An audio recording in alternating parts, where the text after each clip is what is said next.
ఇప్పుడు మనం digital rape గురించి తెలుసుకుందామండి. అసలా ఆ పేరు ఎలాగ వచ్చిందో మనం ఇప్పుడు తెలుసుకుందాం.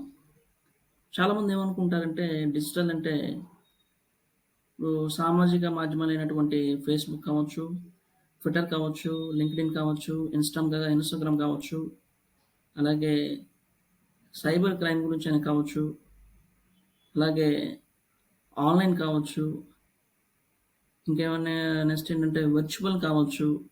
ఇలాంటివి అనుకుంటారు. డిజిటల్ రేప్ అంటే దీనికి సంబంధించిందేమో అని అనుకుంటారు. కానీ అదేమీ కాదండి. ఈ పేరు ఎలాగొచ్చిందంటే డిజిటల్ రేప్ అని మెడికల్ టెర్మినాలజీలో ఎనాటమీ ఉంటుంది. ఎనాటమీలో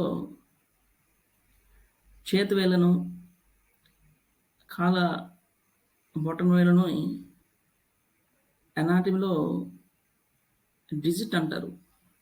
సో, అందుకనే ఆ పేరు అక్కడి నుంచి రావడం జరిగింది కాబట్టి దీనికి ఆ పేరు వచ్చిందనమాట.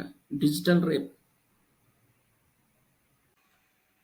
డిజిటల్ రేప్ అంటే ఒక వ్యక్తి బలవంతంగా మరియు ఆమె సమ్మతి లేకుండా హెర్ కన్సెంట్ మరొక వ్యక్తి యొక్క ప్రైవేట్ భాగాల్లో వారి వేళ్ళు లేదా కాలి వేళ్ళను చూపించినప్పుడు దీన్నే డిజిటల్ రేప్ అంటారండి.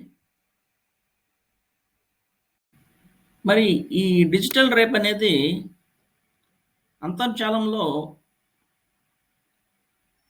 వైరల్‌గా మారింది.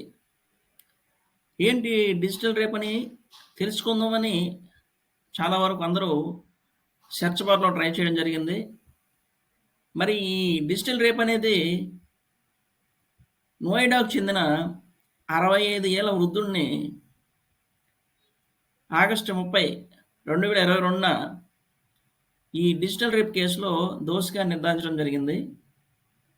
అలాగే యావజ్జీవ కారాగార శిక్షతో పాటు లైఫ్ ఇంప్రిజన్‌మెంట్, రూ. 50,000 జరిమానా కూడా విధించింది.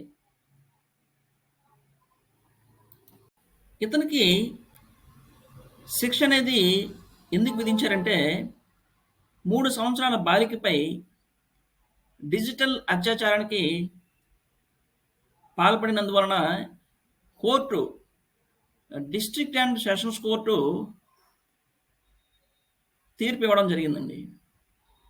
మరియు ఈ వ్యక్తిపై లైంగిక నేరాల నుండి పిల్లల రక్షణ, POCSO act, protection of children from sexual offence మరియు section 375 and 376 of the Indian penal code అంటే మన భారతీయ శిక్షా స్మృతి 1860 అనమాట.